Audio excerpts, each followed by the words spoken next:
Are you ready for rapid fire? Oh, I'm ready for rapid fire. All right, let's do it then. And again, I've got some listener questions from earlier start up because we've got a few different things. Let me see. Get rid of that one. We've already talked about that one. Let's start with this though. Scale of 1 to 10. Will Notre Dame be ranked if they beat Clemson? And will they be ranked again this season if they don't beat Clemson?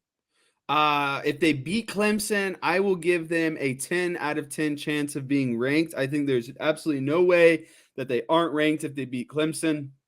If they don't beat Clemson and drop to 4 losses, I don't see them being ranked for the rest of the season. So I would give them like a 3 on the flip side. And the only reason I give them 3 is if the potential, if you beat USC, there's a very small chance that you could come in at like 24, 23 in the very, very last rankings. But if they beat Clemson, I 100% believe they will be ranked after this week.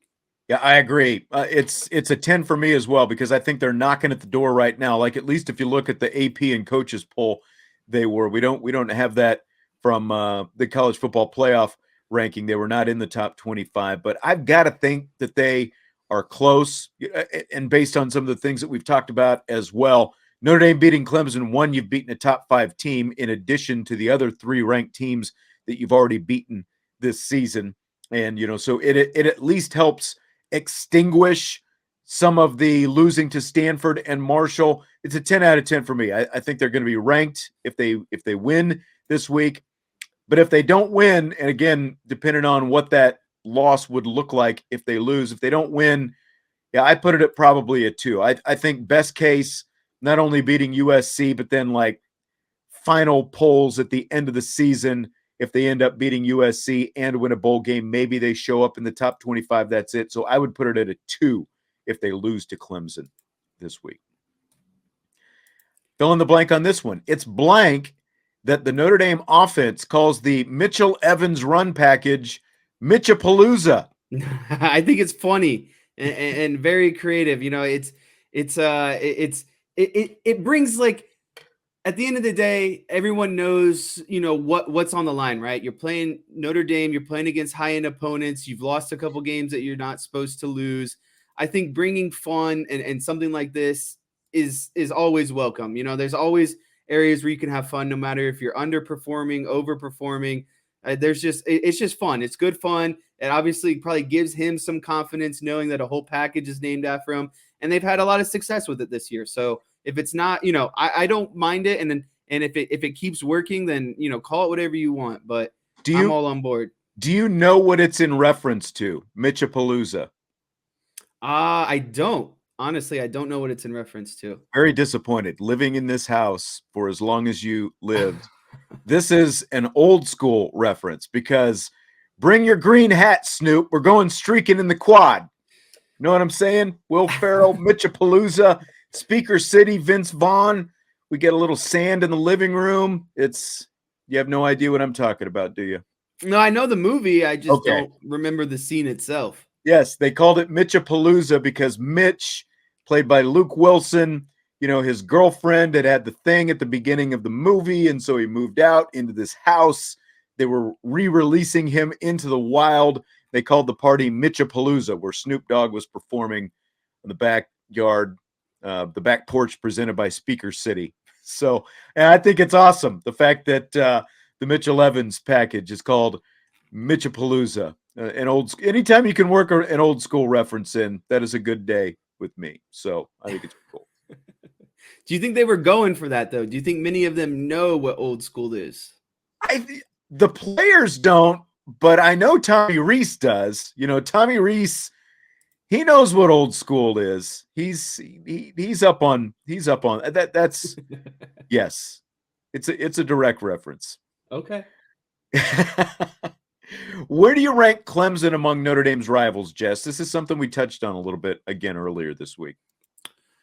When I think of Notre Dame rivals, I think of like early, 2008 to 2000 and kind of like 16 era where it was Stanford, USC, Michigan State, Purdue. Like, to me, a serious rivalry involves a trophy because there's something to play for every year. The trophy travels with the team.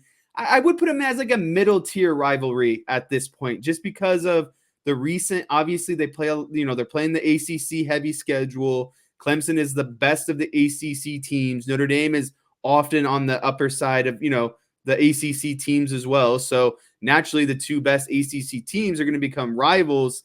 But I don't think it's like this big rivalry yet. I don't put it up there with USC. I don't put it up. I think Stanford is still more prominent than Clemson is. I don't care if Stanford's been bad. It's still someone you've played for a long time. You still beat up. There's still a trophy involved.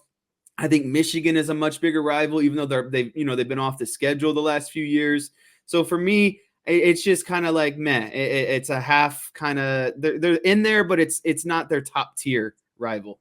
Exactly. It's becoming maybe a little bit of a national rivalry. Obviously, USC, it's never going to overtake that. It's never going to overtake Michigan. But I would say because of this ACC agreement, they still haven't played as often as North Carolina, for example. Here's where it really, because I asked the Clemson writer when I talked to him, and we'll have that in Saturday's show. He said, there are enough other teams in this region, and that's the thing for Clemson. They're a Southern school. There are, enough other schools in that region that they are more rivals with than Notre Dame. Now, they're playing more frequently. They've played in games that mattered. They played in a college football playoff game, but Clemson won lopsided. They played in the ACC championship game. Clemson won lopsided. The only game Notre Dame has won so far was 2 years ago at Notre Dame Stadium.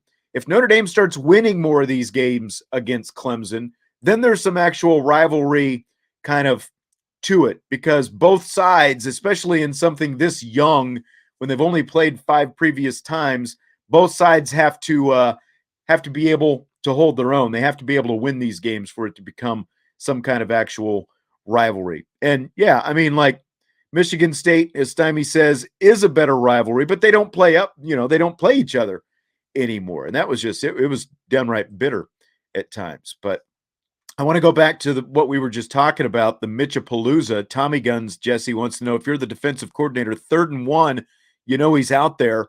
How do you defend Mitch-A-Palooza? For me, it's hard because this is like the overall design of the play, right? You get you're essentially a QB sneak isn't relative to QB. It's the sneak part. It's getting under center and just plowing straight ahead. And they went to the Mitch-A-Palooza because he's just a bigger guy. He's harder to take down. He's going to be, obviously he's got longer reach. He can move. And so for me, the best way to do that is as soon as I see that tight end coming into motion, especially because Notre Dame has it on film now, right? It's got to be in all the defensive coordinators' minds on short down situations. Is honestly, I have my 2 interior linemen cut, like hog roll, as what they used to call it, at the center guard.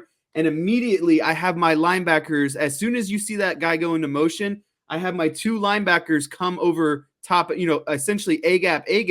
You have your 2 defensive linemen take out the legs, and then you fire your 2 linebackers kind of over top. So basically you're getting a high-low because your defensive linemen are taking out the legs, and then your linebackers are coming over top to clean up. So I would pinch both of my linebackers down into the A gap and just shoot them in there as soon as I see that tight end come under motion and get under center. And I would think now that it's been on film in 2 different games, someone is going to see that here pretty soon, and it's going to be defended differently. Maybe the key then is, how does Notre Dame adjust to that? Is there a part 2 to Mitch-A-Palooza when at what point do we fake and he just throws a quick pop pass to a tight end? Because remember, he was a high school quarterback. He did play some quarterback in high school. It's got to be, now that it's out there, you got to have some sort of fake ready. And that's, again, another thing I'd love to see Tommy Rees do, especially in the goal line.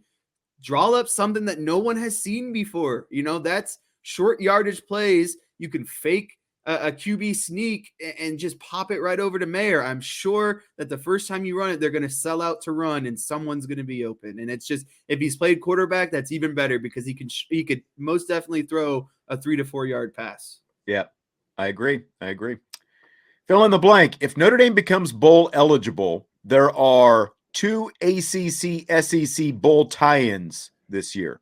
One is in the ReliaQuest Bowl, and the other is the Gator Bowl. And that could mean the Irish face LSU, and the prospect of a Notre Dame Brian Kelly bowl reunion is blank. Is juicy. I think that would be so fun. Like, it, honestly though, what more at this point in the season? And Brian Kelly's obviously is having success. They're number 10 in the rankings right now in the college football rankings. Obviously they have a pretty tough back end of the schedule here. If Notre Dame can handle, their back end of the schedule as well, take care of their back end and hope LSU kind of falls here and there. I think it'd be a great matchup. I think it would be kind of like the final blow that I think many people are waiting for. Like if Notre Dame can beat Brian Kelly after he left in what was kind of a down year, I think that would be very gratifying for a lot of people. It'd be a lot of juicy drama at the end of the day. That would be like, in terms of mid-tier bowl games, that would be like the storyline of storylines for ESPN, if they were doing the ReliaQuest Bowl or the Gator Bowl, to have Notre Dame and LSU, and it would be their third bowl matchup in the last 7 or 8 seasons, right? Something like that. But always good games, though. That's the thing, is the they were good games. Yeah, they were good games, but to have Brian Kelly on one side against the team that he just left last year and Marcus Freeman on the other, like it's almost too much. It's almost too good to be true. It's almost too good to ask for. Yeah, like John says, teacher versus the student and the whole thing. It's part of me says, do we really want that circus? Is that what we really want? But then at the same time, it's just so juicy. And I mean, LSU's gonna take another loss this week. I don't see any way they're gonna beat Alabama. And even if Notre Dame ends up in that 4-loss range, I think that there's a really good chance it could happen. So this is gonna be one to watch as things kind of take shape down this last month of the season. We could be headed in that direction because obviously Notre Dame gets an ACC bowl spot, and we could very well see Notre Dame and LSU, and yeah, like ratings would be through the roof. And in terms of, again, like that mid-tier type bowl game, and that would be the one that I think that you would sign up to see. That would be your must-see TV if you've got Notre Dame, LSU, Brian Kelly on TV. All right. We've got some World Series stuff. And before we get to the question that I was going to ask, Salty has just been all over me about my World Series prediction. And he wants to know if you have questions for me about the World Series prediction. It's like, I fell on it last night. You've got to make a prediction. I just, like, the Astros we saw last night are the Astros that I thought that we were going to see this entire World Series. I just felt like in baseball, it's so hard for that, like underdog little guy to continue to beat teams that are better than them. And the Astros were just so much better than everyone, first in the regular season, then in the playoffs. And don't get me wrong, I want the Phillies to win. I'm not like against the Phillies by any means. I want the Phillies to win this World Series, but I just thought that the Astros, as good as they have been all regular season, and to start off the playoffs, that they were going to maybe give up one game against the Phillies. The fact that it's 2-2 is something else. And speaking of which, what's the cooler World Series happening this week? The Astros combining for a Game 4 no-hitter, or Reese Hoskins' wife buying Phillies fans 50 beers at the concession stand twice? Oh, it's got to be the free beer for the Phillies fans. That's commitment. I don't care about a combined no-hitter. Combined no-hitters happen all the time. Is it hard to throw a combined no-hitter? Sure, but it is much harder for one guy to throw a no-hitter in the entirety of a World Series game. So I'm taking the beers all day. I think that is definitely the more cooler moment. And if I'm a Phillies fan, I'm finding where Hoskins' wife is going to be, because I'm trying to stake out for some free beer. I know. She went after the 5th inning, 2 games in a row. She went to the concession stand. I think he needs to throw down some money and buy like 500 cans of beer tonight. The best part about it is, it's not, because we don't have a beer sponsor like we used to. It's not this watered down Budweiser or whatever. She's out there with Yinglings. She's buying the real Pennsylvania beer, my friends, at the concession stand, and they are tall boy Yinglings. I saw a picture of her on Twitter last night. It is awesome. And it sounds like Reese Hoskins' wife is a cool hang. So it is by far, in my book, that is by far the cooler happening from the World Series. It's been a great series so far. I wish I could have stayed awake last night because I missed the end. I was trying hard, but I crashed on the couch, I think, around the 8th inning, as it turned out. All right, as the World Series continues, fill in the blank with this one. Best active manager in baseball is blank. This was hard. This was really hard, actually. It came down to 2 people for me. Do you have a guess before I say mine? Who do you think my 2 are? I would say Terry Francona is one. I don't know who the second one would be though.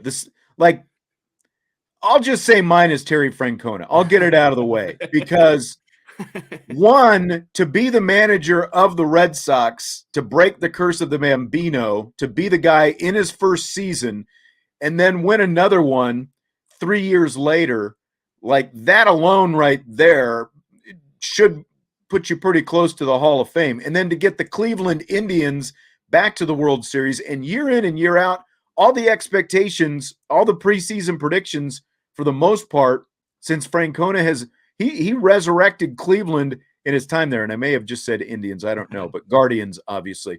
But like this was supposed to be the year of the White Sox, and look what happened. The Guardians win the division. They get back to the playoffs. So to me, Francona is number one. I'm honestly, I like Cora in Boston because, again, like here's a guy who the Red Sox stunk the year before he took over. He takes over. They end up winning a World Series. Now, that's been a few years ago. What's that been? 4 years ago at this point now, and they've been kind of up and down. He was out of baseball for a little bit because of the Astros scandal and that whole thing. I think he's pretty good. I'm not sure who number 2 would be for you. Well, I mean, I don't even know who number 1 is. Is Francona number 1 for one thing? So I haven't picked number 1 yet, but Francona was one of 2 people I was considering between. Okay. And largely because of what you talked about. He won 2 World Series with the Red Sox, broke the curse with the Red Sox. And then more impressively this season, taking the Guardians to the playoffs. They had one. They had the youngest roster in MLB. They had one of the lowest payrolls. They had very low expectations, a lot of inexperience, and he got those guys to play in a way that made them win. They played good defense. They played, they hustled. They controlled what they could control to the best of their ability. So it was between Terry Francona and drumroll Bruce Bochy. I think that what he did with San Francisco, the 3 World Series with the Giants in a span of a 10-year decade. I guess technically he's active again because he came out of retirement. Now he's with the Rangers, but he hasn't managed for the last couple of years. Yeah. So that's where I put it. I guess I'm cheating a little bit because he is coming out of retirement and he is recently just active. But for me, it's Bochy and Francona right now. Buck is a good one, Brian NY. I hope you're a Mets fan and not a Yankees fan, but Buck is a good one. I've always liked Buck Showalter. Like when he took over in Baltimore, he said, that was an Orioles team sitting at the bottom of the division. He said, we're going to stand up to the Yankees. We're going to stand up to the Red Sox. And they didn't win a whole lot of games total his first couple years, but they always competed hard with those 2 teams. And, he managed to get them to the playoffs and, maybe overachieved a little bit. He's done well everywhere he is. I was really disappointed to see the Mets get bounced so soon in the postseason this year. I'd like to see him be able to win a World Series before it's all said and done. What about Dusty Baker? Like, I know you're down on the Astros. Do you like Dusty at all? Would you like to see Dusty? Like, do you have any sentimentality? Would you mind seeing Dusty win a World Series finally? I considered Dusty Baker for a long time, and I more than would love to see Dusty Baker win a World Series. And I feel bad for the guy because he's just continuously come up short. I think that he definitely deserves to get one, but unfortunately not at the Astros' expense. I'm rooting for the Phillies And so, yeah, I would like to see Dusty get one, but just obviously not this year. And obviously another great coach and that's what shows I kind of prove or probably proves how hard it is to win a World Series. I Dusty know. Baker left the Giants after being in the World Series, took over the Cubs, had some good seasons with the Cubs, and ultimately just didn't get it done, quickly enough. And they kind of spiraled back to being bad. And then he went to the Nationals. They had a World Series appearance. He's had a World Series appearance with the Astros that they didn't win a few years ago. And now he's back again. So I think Dusty Baker is the perfect, like if you showed a picture of why it's so hard to be a professional coach, Dusty Baker face would pop up because he's the definition, in my opinion. Yeah. Tyler Evans with a super chat. Do you wish the Cowboys traded for a wideout or pass rusher at the trade deadline? Oh, 100% a wideout. I think their pass rush is completely fine. They actually added an interior defensive lineman that should help them a little bit. But as long as pass rush goes, they're fine. They're leading the league in QB hits, pressure, sacks. I'm okay with what they're doing on the pass rushing front. I would definitely have liked to see them get a wideout. I think CeeDee Lamb, I think it just opens up their offense that much more. They're obviously are good at running the ball this year, and I think that the passing game has kind of taken a back seat compared to where it was last year when you had Cooper, Gallup, Schultz, CeeDee Lamb. I would have liked to see them add Brandon Cooks. I know there was a lot of talks of it. I think he's the perfect kind of slot wide receiver guy with James Washington being hurt. But James Washington is going to be coming back here soon. I don't know the exact timetable, but, they've been kind of relying on Tolbert, who's been a rookie guy that hasn't really come along yet. I don't think CeeDee Lamb is 100% like the guy at the number Noah one Brown spot. was good when Cooper Rush was in there. He kind of disappeared, and now he's injured. The last couple of weeks, he's shown some flashes. I think that they could use a legit number 2 type guy. I've liked Gallup as a number 3 guy in the past. He really hasn't stepped up since he's been back. I don't know how much is because of his own injury, but the Cooks thing, apparently they wanted a 2nd and a 4th round pick for him, and that's just a little bit too rich. And Cooks had like 18 million guaranteed next year, Yeah, and Houston didn't want to eat any of that. So, yeah. The Cowboys are just going to take on 18 million next year and give you a bunch of trade compensation. So, what do you think about OBJ? Because he's still lurking too out much there. drama. That's kind of what I think too. I think his personality fit better in Vegas, but with what the Cowboys got going on, and there's so much. Jerry Jones loves his drafted talent, his homegrown talent. I don't think that they're just going to bring in that big kind of personality OBJ, especially with the success that they're having so far this season. You don't want to throw off team chemistry and that kind of stuff. I think they'd have to go after more of an Amari Cooper type, a guy who lays low, kind of puts his head down and just plays football. I just think OBJ is too much for the Dallas Cowboys. I agree. Stymie going back to the Dusty Baker, he said $100 million for Alfonso Soriano wasn't Dusty's fault. And that's a very fair point. I mean, that's really what wrecked that whole kind of era, was overpaying Alfonso Soriano, and then he didn't produce. But Joe Madden overcame Jason Hayward. So Stymie brought up a good point. Did you see Jerry Jones's Halloween costume this year? I missed it. What was it? He was a blind referee for Halloween. It was actually pretty comical. One of my buddies sent it to me last night. I didn't. I'm going to have to go find that after we finish up here. Fill in the blank. It's blank that the NBA recently told the regional sports TV networks that they all need to get their broadcasters to arenas to broadcast road games rather than having them broadcast remotely as they've been doing the last couple seasons. It's kind of confusing because if it's working and you don't have to have these, these broadcasters travel as much, then what's the real downside? Like if the product is Let me stop you there.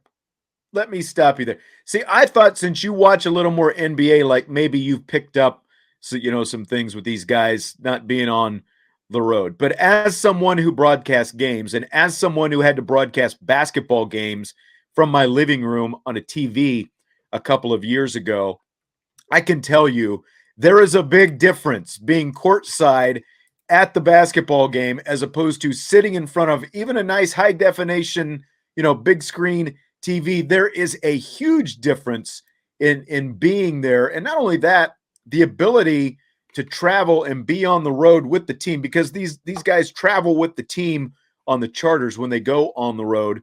And there is just so much more that you learn about the team, the relationships that you develop both with the coaches, the players. You find out things that you can't find out basically just sitting in your living room broadcasting basketball games that way. And I think the quality of the broadcasts is immensely better. So for me, I hand it to the NBA for putting their foot down and saying, look, it's been almost 3 years now.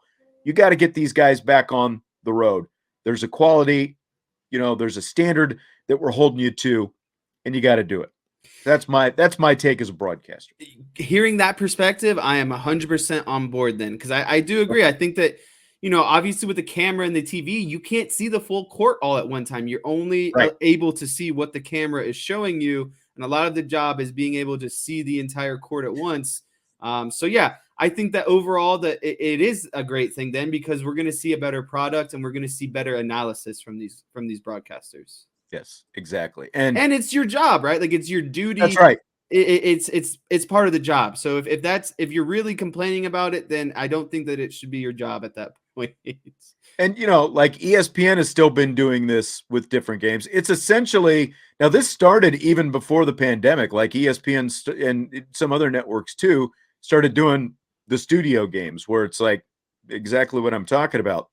You get the announcers, you sit in front of a TV, and they were calling them remotely so that they could save the expense, the airfare and the hotels and the whole thing of sending announcers on the road. And there's to me, sometimes it's harder to tell, but especially if there have been some times where it becomes pretty obvious that they're not at the games, just like when they're late on some stuff, or there was a home run call. I remember I think it was Matt Vasgersian thought that a ball was a warning track out, and no, it was a home run. So there's a big difference in being there and not being there. All right, last question for tonight. The Twitter blue check mark controversy has been raging this week after Elon Musk, who's now the new owner of Twitter, says he wants to charge $20 a month for people to keep their blue check marks. So how much, Jesse, would you pay to have a blue check mark? How much would you pay per month? I think I would have to put it at $5 per month, because honestly, I don't really care about it. I don't have many followers. I don't think many people care about what I'm saying at the end of the day. So, to me, it doesn't really matter. But this whole Elon thing is just so crazy because, there's just other things that are coming out. Like tomorrow's going to be the big change over at Twitter. He's firing half of his staff. He's requiring everyone come in, no more remote work. It's all 100% in office. I just think that there's going to be kind of sweeping changes coming forward. And it's just kind of crazy that one, he now owns Twitter, and two, he can just do whatever he wants. He can charge you $20 for a check mark if you want. He can fire half the staff. He can demand all these things. So to me, it's just a part of this bigger kind of sweeping changes that are coming. So, I think again, I don't really care about it. I don't have enough of a following. So give me $5 a month, I think is where I would top out at. Yeah, I think that is the most as well. Stymie says he likes the concept. If it eliminates bots, it's worth it. I mean, does it eliminate bots though? Because to me, you're having the one benefit, predominantly the blue check mark is a status symbol, right? But there are people who are high enough profile and have enough of a following that you need it. And from a sports journalism standpoint, I went through and I looked through a lot of the Notre Dame media because I couldn't even remember who had one and who didn't. For the most part, it skews younger. The younger guys made sure they got their blue check marks right away. But there are a lot of older guys like me who couldn't care less about the blue check mark. Now, there are a couple older guys who do. Brian has one, Driscoll, and Ryan Roberts, our recruiting guy, has one. And I think that from a reporting standpoint, there should be incentive on Twitter's part to want to have easier access to the blue check marks, because it eliminates the fake accounts, like people posing as, reporters, or, like with news, breaking news and those kind of things. Like there's Adam Schefter with the blue check mark, and there's Adam Schefter, the fake account, right? And there's others like that as well, whether it's Jeff Passan or, whoever, those big name people happen to be. So like having the blue check mark in those cases is something, it's good to have, so that you can tell the difference between fake and real. Otherwise, again, it's like largely a status thing. So I would never pay for it. I've never, tried to go down the verification route, even though I could. And it just doesn't mean enough to have that little status symbol. But I do understand why people would want it, again, because I think that it helps filter out, and like if people are paying attention, you still see people retweet the fake Adam Schefter account though, right? It's like, so that's the thing. I don't know that it, and that's, I agree with what John's saying. I don't know that it affects bots. It's to cut down on misinformation when the fake accounts post as a famous person and it gets reported on. Yeah, exactly. So I don't know. Yeah, like 99 cents a month. Like I can see why Elon Musk is looking for different revenue sources, because that's why he tried to bail on this whole Twitter thing to begin with, because he said, I'm going to do it. And then he's like, oh, I don't know that I researched this enough. There's some money to not be made. And now he's trying to figure out, okay, well, if I charge for the blue check mark, then I can still make some money off it. So I don't know if the price was low enough and I was really that into it, maybe $1 a month or something like that, or $15 a year. I don't know. Something along those lines. That's the most I'd be willing to go to, though. There was one last question that you had starred that I wanted to get to, and Okay. Tyler was asking kind of what I thought of the top 25. I'm sure everyone has heard what Brian and Vince and everyone else potentially has to say. As I don't get super into the rankings right now because they're so preliminary, and then, most of these teams like Alabama and everyone loads up the back end of their schedule. They play all these kind of easier games at the beginning as like kind of the practice rounds, and you see the kind of their more serious games towards the end of the schedule, and that's really what we're getting into right now. I guess the only thing that I would say I didn't agree with, excuse me, in the top 25 is I don't think Texas belongs. Texas is 5-3. I don't think a 3-loss team really belongs. It's not like they've been good in the past. They're still trying to get back. They still play in the Big 12. That's not, one of the harder Power 5 conferences. So their best win is Oklahoma still, right? Right. And so I don't necessarily believe that Texas belongs. I think the other thing that was kind of confusing is honestly how high LSU was as a 2-loss team. And I think Ole Miss should be kind of up there a little bit more. I think Ole Miss has put on an impressive resume at 8-1 right now. And they're behind LSU. And obviously the reason is that LSU beat them, sure, whatever. But LSU just doesn't have the resume to be the number 10 team for me. So outside of those two things, those are really the only things I saw. Maybe you could make an argument about Michigan and Clemson. They're pretty much the same team to me, though. Haven't played a whole bunch of people, but that'll get changed. Obviously, Notre Dame is playing Clemson this week, so that's going to provide one of their more tougher matchups this season. Michigan has really played no one outside of like Maryland, but they've been dominant running the ball and defensively, as hard as that is to say. So really, those are the only things I really saw in the top 25 that kind of were like, eh. But other than that, I liked it, But again, it's so preliminary. There's so much more left in the season for these things. That's the thing for me. It's still so early. It's the first college it's the first college football playoff ranking, obviously. And just look at this weekend with the games that you're going to see: Tennessee, Alabama, Notre Dame, Clemson, and some of these other. And obviously, Michigan and Ohio State still have to play down the line. So there are a lot of games still to be played. I said Tennessee, Alabama, Tennessee, Georgia, Alabama, LSU. That's what I meant. But there are a lot of games to be played. So I'm not going to get too worried about it. Like you said, the bottom end of the rankings, maybe Texas is in there to help validate Alabama with that one loss ahead of a couple of no-loss teams. A lot of ACC teams towards like the back end there. You got like Syracuse, Wake Forest, NC State. That's right. All back to back to back. You got Clemson in there. So, I'm I'm okay with it. I don't. It is what it is. It all evens out by the time the end of the season comes. Yep, I agree. All right. Well, thanks for all your insight tonight, as always, and thanks to everybody for being here live tonight. Appreciate you as always. This, of course, is our final IB Nation Sports Talk of the week. We've got more shows coming up tomorrow. Big recruiting weekend. You'll hear all about that tomorrow, I'm sure, if you haven't heard about it already this week. And of course, we've got IB Countdown to Kickoff, 10 o'clock Saturday morning, and then the post-game show afterwards. And Jesse will be on with Brian and Vince for the post-game show as well. I'm not sure who else will be there, but I know those three guys will be there. So looking forward to that. Jesse's first post-game show Saturday night after Notre Dame and Clemson. We will talk to you Saturday morning at 10 o'clock. Jess, have a good weekend. Good post-game show. I'll talk to you later.